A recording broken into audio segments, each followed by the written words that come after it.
As the baseball world waits on Shohei Ohtani's decision, the show must go on. It's hot stove season. Kerry Crowley Show back in action, this time with a special episode. Special guest, my friend Roger Munter. He writes the great There Are Giants Substack. He joins me breaking down all things winter meetings, all the news that didn't come out of Nashville this week. We talk Juan Soto to the Yankees. We talk the biggest Giants free agent acquisitions of our lifetimes. Got some fun answers in that one. Drop your favorite in the comments section here, and a number of other things. Roger breaks down the Rule 5 draft. I talk a little bit about the Giants' approach to free agency if they don't get Ohtani or Yamamoto. But again, all speculation at this time because we do not have an answer on Shohei Ohtani's next destination. So as the baseball world waits, we record. Welcome to another edition of the Kerry Crowley Show. Here's Roger. Hello and welcome to another K-Rog podcast featuring myself, Roger Munter, as well as my good friend Kerry Crowley, who is just back from the winter meetings. Kerry, I can't wait to hear all of your thrilling tales of the news-packed week in Nashville. How you doing, Kerry? Doing great, Roger. So good to talk to you again. And news-packed is a great way to put it because the exact opposite. And I think that it's a little easier to stomach when the winter meetings are somewhere like San Diego, where you've got a small hotel, Vegas, where there's distractions and other things going on. The Opryland Hotel in Nashville is an absolute circus. We're talking about a 3,000 word shopping or 3,000 room shopping mall that happens to host the winter meetings. There's like 7 restaurants in the place. There's 4 bars, and yet everywhere you turn, you see Jeff Passan. So I don't know how the guy does it. There's got to be 4 of him. The man is everywhere. Yeah, it's an experience unlike any other. And I would recommend, if you don't have to go, never go to a winter meeting. Hey, now Bruce Bochy lives in Nashville these days. Did you get to catch up with Boch? I was hoping to. I really was, but I think he did the thing where if he's living there, he's not getting a room at the Opryland. So he probably shuttled in for his little media availability with the writers, where, of course, it's all the Rangers writers and then every writer who's ever covered Bruce Bochy. So you probably add in 150 Baseball Writers Association of America people. And I think he got out of there quickly. The man is smart, and he went with his gut to get out of there. There you go. He's got a little lake in the back of his property. He goes fishing every day, I'm sure, during the winter. Yeah. Okay. So I'm going to throw a question to you to start us off today. And this is inspired by my thinking about somehow last night, the moment when I first heard that the Giants had signed Barry Bonds, which in some way is the most, not just major impactful, the most astonishing moment in Giants history. I mean, it coming like 2 weeks after Peter McGowan kept the team from going to Tampa Bay, and suddenly you get this news that they had signed the biggest star in the game away from the Yankees, which has to be the only time that that's ever going to happen. And it was just like you literally couldn't believe it. I could remember where I was standing when I heard the news. I'm going to guess you don't remember that particular day, Kerry, but I do want to ask you, what are the great off-season moments of your Giants fan life? Do you remember any days where it was like, wow, this is so exciting? Oh yeah, there are plenty of days like that. And I think one of my earliest memories, and this is going to sound crazy to Giants fans who remember Barry Bonds, but this is kind of my childhood and growing up as a Giants fan and reading the San Francisco Chronicle. I remember picking up a Chronicle. I must have been 8 or 9 years old at the time, and they had signed both Ray Durham and Marquise Grissom on the same day. And the Chronicle had this great spread out where it was like pictures of both players, and I remembered both players from being on other teams. And it was like the first moment in my life where I was like, the Giants are getting these guys. How cool that I'm going to go. And I think I even bought a Ray Durham jersey that Christmas or for my birthday the following year because I was such a fan at the time. But that kind of puts into perspective, maybe sets the stage for the next 20 plus years of life of following the Giants through free agencies. I mean, I kind of think if we're talking realistically, Roger, about the biggest free agent moment in maybe my lifetime, it might be Arson Judge is heading to the Giants, or the Giants had come to an agreement with Carlos Correa on a 13-year, There you go. $300 million deal.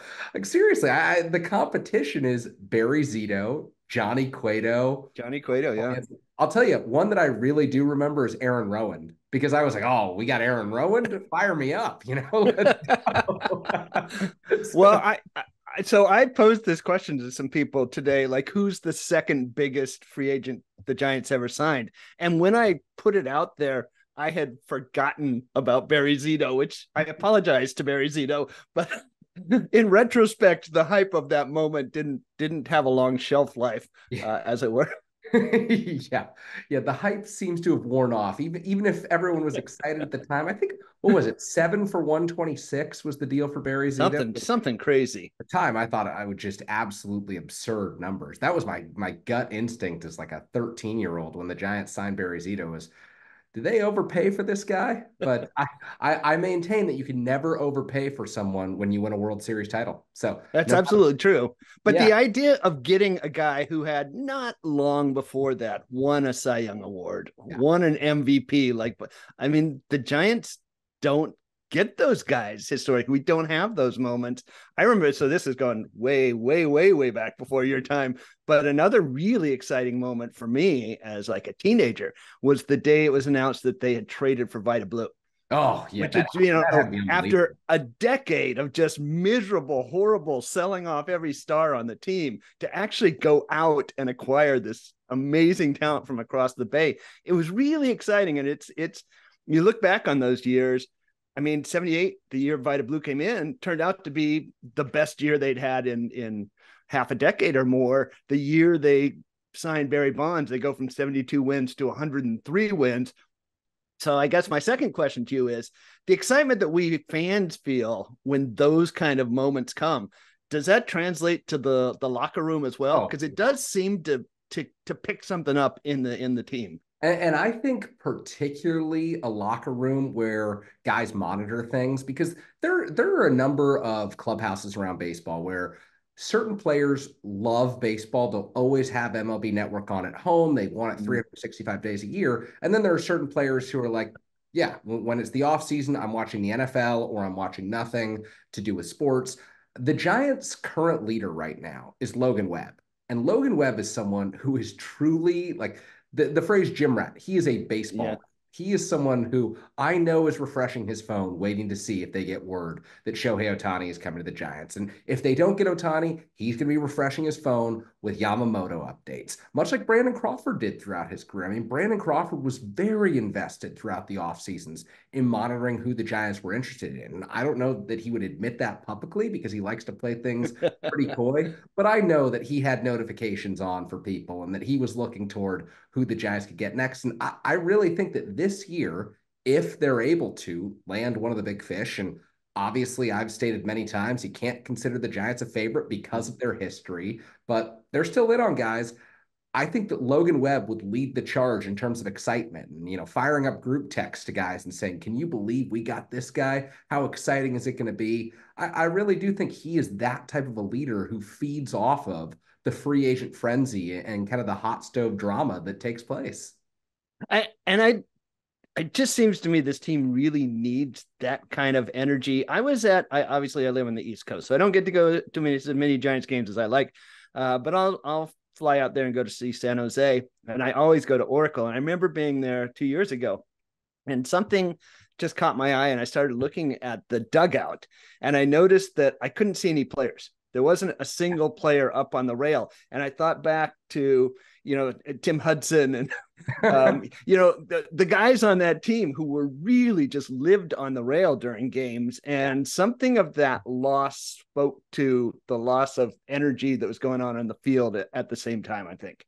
Yeah, absolutely. And another player who I would add to that, and I know that his role kind of changed a little bit when he had to go prep for pinch hit at bats in the seventh inning or be a specific, role player, was Austin Slater. When Austin Yeah. Slater first came up, now he's the longest tenure member of this roster, which is crazy to think about.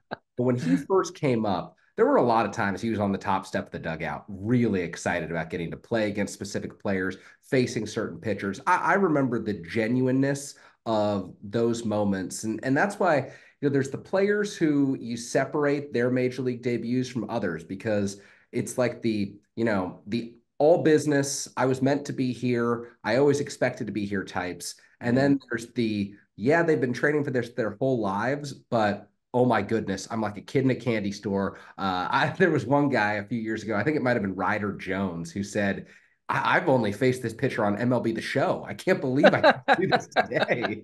And those are kind of the players you want in the clubhouse. And there's certain things to be said for the business-like mentality, but there's also like some guys grow tired of it. You can't tell me that what we heard about Jock Peterson and playing cards in the clubhouse, that he didn't grow tired of it at times. And you Yeah. want that young nucleus of players who are excited and energized by someone from the outside. And I think that is one of the joys of free agency. And so it's not just fans. To long-winded way of answering your question, certain players get really, really invested in this, Roger. I just want to point out Austin Slater, a sneaky member of maybe the best draft class of the teens for the Giants 2014 Yep. with Logan Webb and Austin Slater. And it's so weird to think of them as being part of the same draft class because their careers have been very Who was just first out of round that sync. year? First round? First round was it Chris Tyler Stroud? Beatty. Tyler Beatty. Well, he made the majors. And Tyler Beatty, the second one was that the year they got the catcher? Oh, Aramis Garcia. Aramis Garcia, yeah. Aramis I Garcia. He believe was also, second round of that year. yeah. Yeah. There are a number of guys. Let's remember some names. There's no one I'd rather go through specific draft classes with than you, because you just embarrassed me with your knowledge. So, I don't know. Names are dropping out of my head these days. It's not as quick as I used to be. Well, I'll pitch it to you. Where do you want to go from here, Kerry? What should we talk about today? well, I think we should talk about this division that I start to see potentially materializing if the Giants don't land an Ohtani or a Yamamoto, because I think there's a certain segment of fans that are like, well, you just pivot and you get Matt Chapman, you get Blake Snell, and you trade for someone and you figure out how to get better. And then I think there's also a certain segment of fans that are like, well, wouldn't you rather just see the kids in your system play? Wouldn't you rather give Luis Matos, 120 games in center field next year? And I'm not saying that it has to be one of those extremes, but if they do end up missing out, and I don't want to put a damper on the conversation just yet, but which way do you lean? Or are you in on the overspending for upgrades like a Chapman and a Bellinger? Or are you saying, you know what, let's see what Luciano, Harrison, Schmidt, Matos all have in the same season and go from there? Are you suggesting that the Harrison Beta rumors are not lighting up your excitement meter? Old friend of mine, Harrison Bader. He was on the Cape Cod team that I broadcasted for. So, well, I don't want to not answer your question, but let me sidestep it by asking this question. Once it was clear, and who knows, maybe San Diego doesn't want to deal with having to see Juan Soto 18 times this year or whatever, but once it was clear that train was rolling, do you think the Giants should have gotten more involved in that? Or could they have gotten more involved in it? Do you think they should have pushed more chips into the table and not let the Yankees sort of steal that thunder? Because he's kind of a perfect guy for them. That's really fascinating because I think the Padres are fine letting Bob Melvin go within the division. I don't think AJ Preller it's amazing. He's hired his eighth manager now. I don't think realistically he's keeping his job if Juan Soto goes to the Giants and the Giants are a playoff team in 2024. I do think AJ Preller could keep his job if the Padres miss the playoffs next year and the Yankees win the World Series and Juan Soto's the greatest player of all time. But I don't see that happening if he goes within the division. So it's tough because there's a precedent for big time deals between these organizations. Alex Dickerson for Franklin Van Gerp is a needle mover, and we tend to forget that. But it just to me, the greatest deal in Giants history maybe is with the San Diego Padres. I know, but I still love the Dickerson for Van Gerp trade, so that's what I'm going to reference. It's no But Mark Davis for I don't even know who they got for Mark Davis. Now yeah, I think about it. but yeah, I think that I'd love to see a big trade this offseason. I'd love to see a shakeup of the roster. And I wouldn't mind if the Giants parted with some prospects to get into win now mode, especially because the Padres are taking a step back. But I don't think that Soto was ever going to be truly realistic unless the Yankees were just out altogether and weren't willing to part with Michael King. I mean, I guess I'm in the middle because I think by force, the Giants are going to play some kids next year, Yeah. right? There's literally not a shortstop on the roster other than Marco Luciano and Tyler Fitzgerald, right? So, and I don't know that that's going to be changed. Kyle Harrison is going to be part of this team. They are going to play the kids, but they're not going to turn it into Sacramento West, which, by the way, if you looked at Sacramento's win-loss record the last couple of years, that's not something that's going to fill the house either. I think so. I was having this conversation with somebody regarding the Soto deal. Although I agree with you that it's like that's not going to happen. That wasn't ever going to happen, probably. But I do think if something like that came up, it would be worth being bold and maybe uncautious Yeah. to go after, because the question really sits out there. Did we see the start of a young core last year, or did we see just a lot of guys who come to the majors, which happens all the time everywhere? I mean, just because you have a bunch of young guys finally come up to the majors, it doesn't mean you have a young core. Yeah. Young cores are pretty rare. And you have to be able to separate. I mean, this is what makes a good front office. How do you separate the guys you can move from the guys you have to keep? I don't think they have to keep all of these guys. So being bold in their strategy seems to me like what this moment needs. But we're going to necessarily see some combination of hopefully star talent and young players next year, no matter what happens. I don't see a way around that. No, I totally agree. I completely agree. And it means that, whatever happens after the Ohtani domino falls is still really, really important for the Giants. And I think that there's going to be a lot of different moves to consider, a lot of different trades to map out because the rest of the industry is going to figure out, look, once Ohtani's off the board, there are a number of teams that are going to say, hey, look, we know that the Dodgers, the Blue Jays, the Giants, the Cubs, they were all willing to take on salary this offseason. So what can we get in return for players who we want to part with for salary? So what do the Corbin Burnses and the Tyler Glasnows of the Right. world, what do they look like? And to me, what you just said is, the Giants have to make deals that, may not be as cautious. And I totally agree. I think you've got to bring in someone, whether it's spending $300 million in free agency on Yamamoto or spending $25 million next year on Glasnow and giving up a few prospects to pair with Logan Webb and to make one area of the team your strong suit, your calling card, an area that you can hang your hat on. And to me, the easiest way to do that is to go get a pitcher, go get an ace to pair with Logan Webb. Mm-hmm. But you're also still going to have to supplement a lineup that I think we can all agree was just brutal to watch in August and September.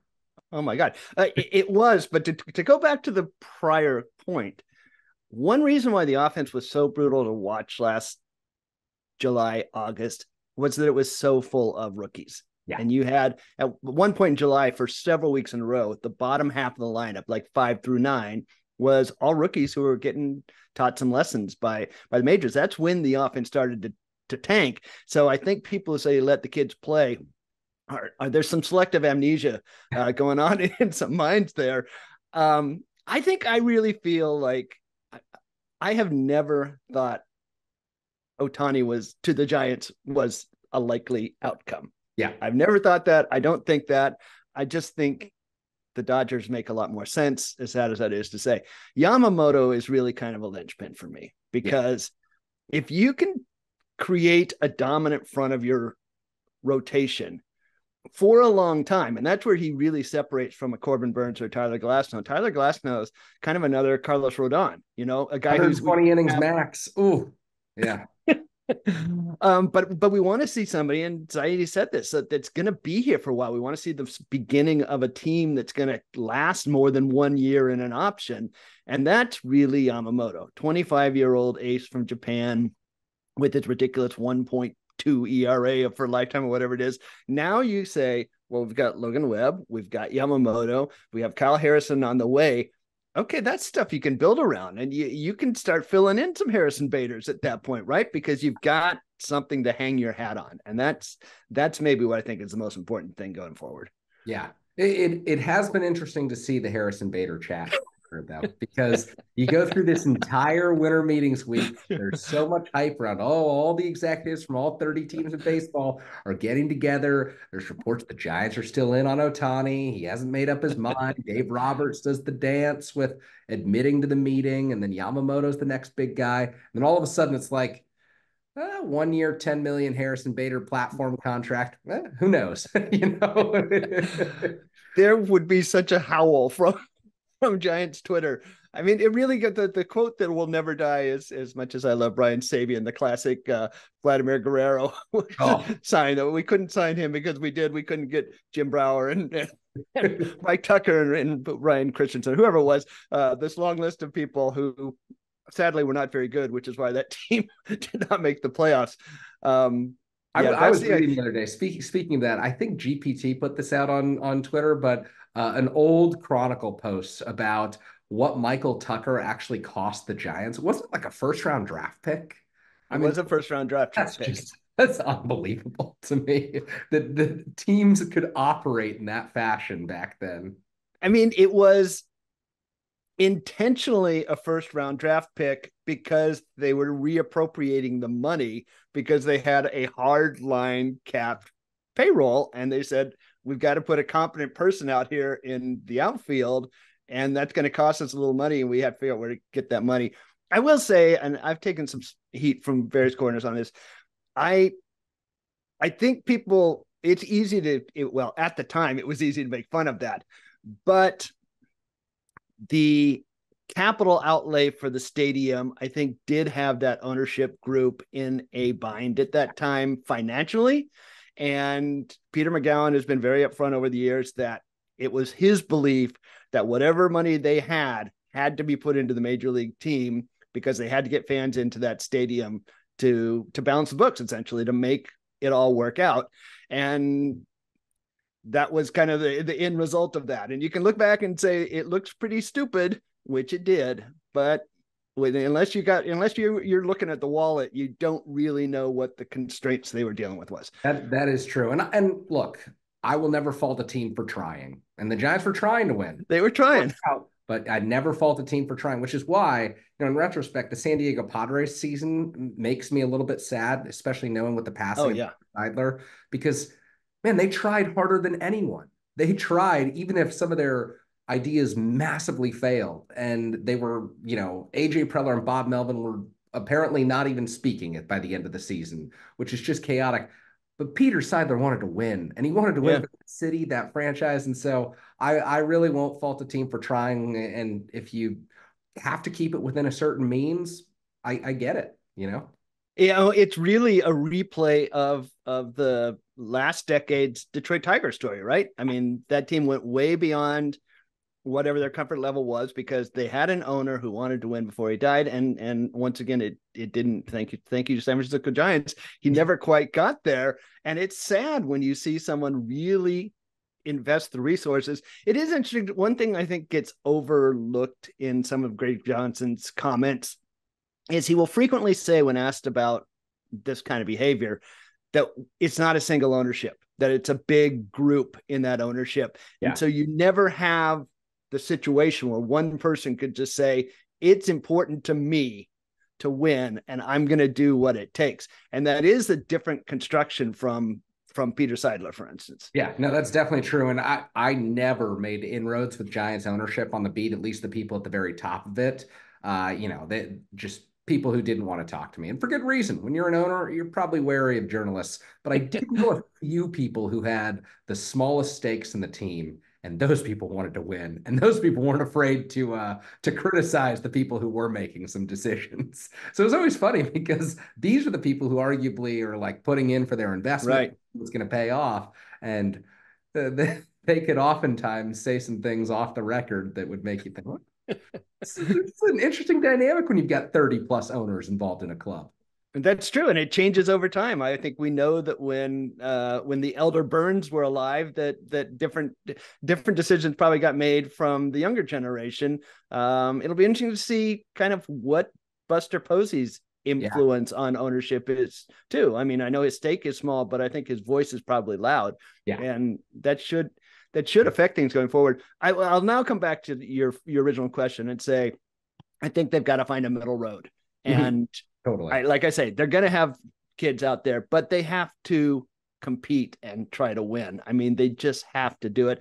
And that Arizona team was flawed. It was massively flawed, yeah. right? I was just going to bring up the Arizona team to you. They had a great star, a great young star, but there were a lot of holes on that team. You can compete with a reasonably talented roster.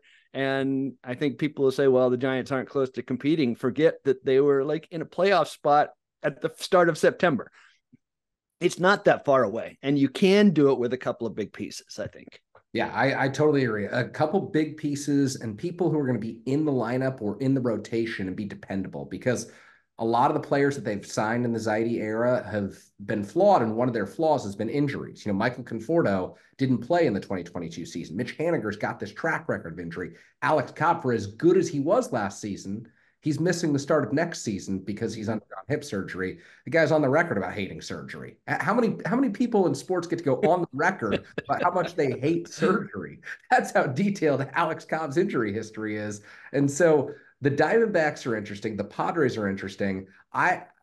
Those are both teams to me that are going to be sitting right around 85, 86 wins.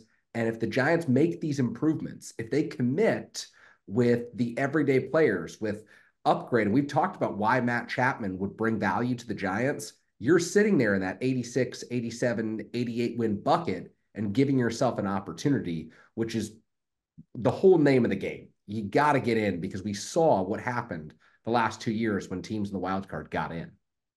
So when you talk about Haniger and Conforto, how much does the fact that Matt Chapman's been dealing with a hand injury the last couple of years, or that Cody Bellinger has, this shoulder thing in his background, how much do those things weigh on your mind as you start thinking about 5, 6, 8 years to some of these guys? Yeah, it's interesting because I never look at those contracts, and maybe this is stupid. Maybe this is just the anti-front office in me. I don't look at those 8 or 10-year contracts as contracts where you expect to get value in years 5 through 10 or years 6 through 8. I look at those as, we are committing the years and the money now, and we're going to look at this as an investment for the next 3 or 4 seasons, even if it is the contract that throws you underwater 7 or 8 years from now. Because quite frankly, if you're Farhan Zaidi, you're not going to be the president of baseball operations in the year 2033. And if you are, things have been extraordinary. Things went well. Yeah. So you take that risk if the best player available is someone who, he needs the extra year or the extra $30 million and ownership has greenlighted it. You take that risk to sign them, even if there is a hand issue or a shoulder issue, because it's not going to be your problem if that player doesn't produce. What is going to be your problem is if you don't sign that player and then Luis Matos gets hurt next year, because then what do you do? The way I kind of think of it too is, the saying player development, that development's not linear. People go up and down. The same is true of these big long-term contracts. Those long-term contracts are not linear. Players don't have linear careers. Brandon Crawford's best year of his long contract was the last one. Brandon Belt's was the next to the last one. Buster Posey had down years and then good years. Longoria had down years and then some good years at the end. You're going to get ebb and flows in those contracts too. You just want the whole thing to kind of balance out. I was having another conversation the other day. I always find it Giants fans' views of Mark Melanson's deals always strike me as a bit bizarre, because I think around the industry, particularly around Atlanta, people think, yeah, it basically was okay in the long run. He gave value. He just gave value at the back end of it. And the Giants and their fans needed it at the front end of it.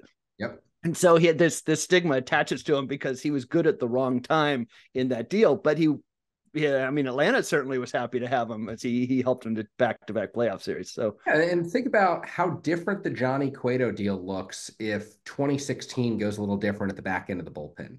You yep. know, if he gets another opportunity in that postseason and he delivers in that postseason, I think people are looking at the 6-year, $130 million deal and saying, Johnny, it doesn't matter what you give in years 3, 4, 5, and 6. What That's you gave fine. here, we will take it. You know, it's like Barry Zito. God, that contract was horrible. But he started one of the most important games in playoff franchise history, and he delivered. So it's a good Yeah. contract to me. Edgar Renteria shouldn't have been the shortstop in 2010. Like, the guy should not have had a job at the end of that season, but it was worth it. You know, it's funny how years later you look at these contracts differently. And I don't want to just do a harsh cut in this episode, Roger, but I do have to ask you about a topic that I know you're versed in, and that's the Rule 5 and minor league phase of the Rule 5 draft, because I'm sure you've got opinions, and you know that day 4 of the winter meetings, when the Rule 5 draft is taking place, is when I was already out of town, but it's when every beat reporter is too hungover to report. So uh, Untrue of JJ Cooper, who always makes sure he gets a picture taken didn't at see the him at dice. Hughes Bar early in the week. Yeah, I mean, interesting. This year's Rule 5 draft was by and large a nothing burger. I think it was the smallest number of players taken in several years. The pass started very early on, and I don't know what the total amount taken was, but it might have been in single digits, which is pretty low for the last few years. I think it needs to be pointed out that the Giants' calculation on who needed to be protected and who didn't was pretty accurate. They didn't lose guys they left out there. I've had some conversation with scouts about like Kai Wai Tang, and they're like, you know, Tang's sort of comparable to Jacob Junis, who's probably going to get a 2-year deal somewhere. So that made sense. So I think everything they thought was proved out pretty accurately. I've been writing a series here. I'll actually, for once in a long while, pump my own content. There we I've been go. writing a series on their Giants recently. We're looking at the rosters, potential rosters for the affiliates next year. And the thing that has jumped out to me very clearly is there aren't enough roster spots for all the players. And next year, the domestic reserve list maximum is coming down from 180 to 165, which really is going to have legitimate repercussions on how many people clubs can carry. You know, you stick some of them on the 60-day, but it's going to be hard to stay under that number. And there just were some players who did not necessarily fit on rosters very easily. And when I saw Hayden Cantrell and Sean Roby in particular get selected, I said, yeah, I was looking at that Richmond roster, and it's hard to fit the infielders on there. The guys coming up and the guys who aren't quite ready to go to Sacramento just created a logjam where it made sense that maybe the Giants weren't protecting some of these players who have one flaw or another. Sean Roby is a kid I absolutely love, and his power is gargantuan. He unfortunately he set the record for home runs in a season in Richmond on July 4th. It's just incredible to think about. July 4th of 2022. Unfortunately, he's been injured almost since that time. One thing or another, ankle injury that lasted through the winter last year. So he's kind of struggled to get on the field. So I was not surprised to see them lose the players they did. I know that they have roster crunches coming.